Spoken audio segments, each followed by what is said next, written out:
lot of evidence to convince me of something that everybody believes is true history. He says, I said, I have to see these heads. He said, I have a few in my study. I said, that's not good enough. I have to be sure that they are valid, that you are not making this up. He was a little annoyed by that. He wanted to throw me out of the house. But nonetheless, I persisted. You have to prove this to me. I need to see sculptures of these people. He says they're not in the big museums. They don't take chances like that in the big museums. You have to go to private collections. And the next day he started to take me to private collections, and I was utterly stunned. You would be surprised how much history is hidden in private museums.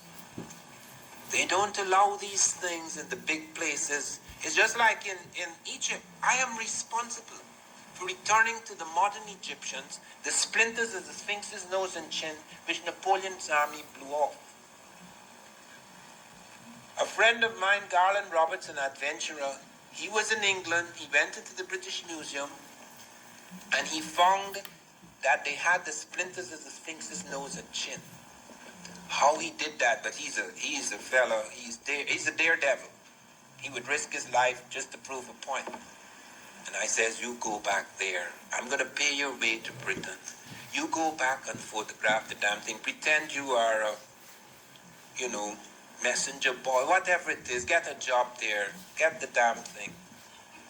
And he brought back startling pictures. And I called Sheikh Anta Diop, the head of the radiocarbon laboratory in Dakar. He's dead now.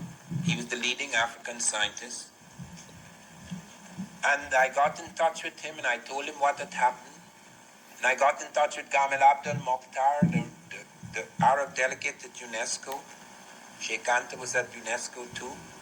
And I got in touch with, I told Garland Roberts, he has to be on the phone. And we started a conversation with the British Museum. And I started out by saying, sir, we understand and we have hard visual proof that you have the splinters of the Sphinx's nose and chin in your museum. And I have the Arab delegate at UNESCO here and the African delegate, etc. And we'd like to negotiate the return of the splinters of the Sphinx's nose and chin to the Egyptians. Now, Keka. No, Van Sertima, we can't do that. See, most of the things we have in our museums come from all over the world. If we started returning things to this and that country, we'll have no museums. I said, sir, we're not asking you to destroy the museum. This is a specific object. This is a matter of the very gravest importance. I have on the line with me Gamal Abdel Mokhtar, the Arab delegate, Sheikh Anta Diop, the African delegate, myself, Garland Roberts, who has proof that they were the pieces, he photographed them. And he said, well, we will consider it. Do you know? Sheikh Anta spoke. I had a French translator. Sheikh Anta spoke. I spoke. Garland Roberts spoke. Do you know the Arab delegate? We're returning it to the bloody Arabs, He never said a bloody word.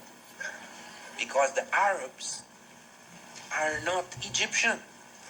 Don't make any mistake about that. It's just like we're in this room here. This is America. It would be hard to find a Native American in this room. The world has changed dramatically. There have been... Okay. That now lead me to say this.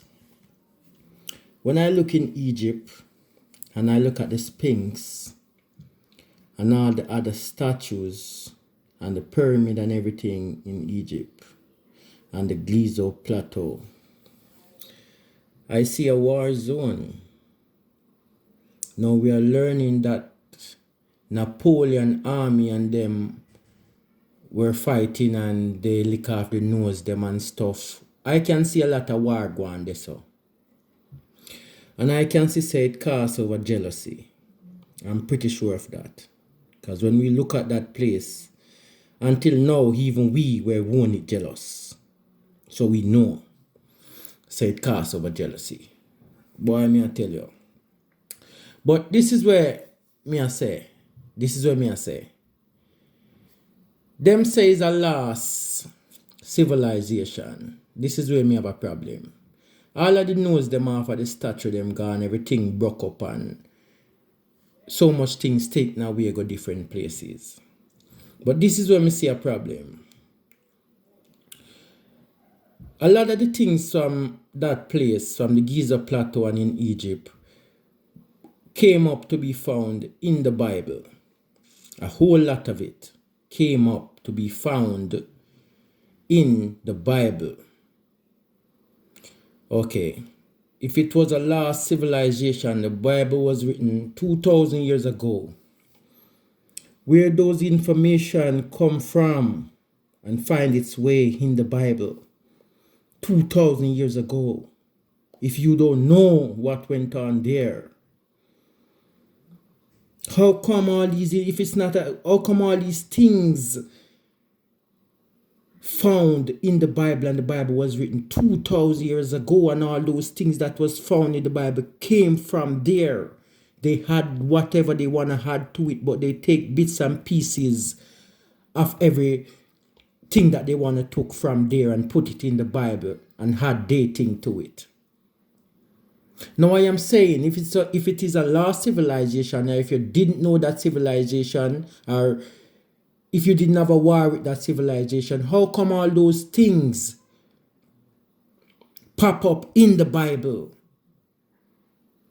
That means they had a look at it already. They take a good look at it. They photograph everything. They write down everything. They have everything put down. That's what I'm saying. Something is really wrong and there's so much lies that it's telling, but we are sure that it was black people who built the pyramid and it is black people land. We are sure of that.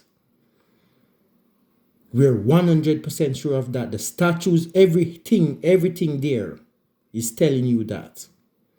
But my problem is, the Bible was written 2,000 years ago. Everything in that place is saying it's a war zone. How come all these things are found in the Bible that was written 2,000 years ago if it was a lost civilization? If it wasn't a war zone and you just take the things them, how come all these things is popping up in the Bible after 2,000 years? Something is really wrong.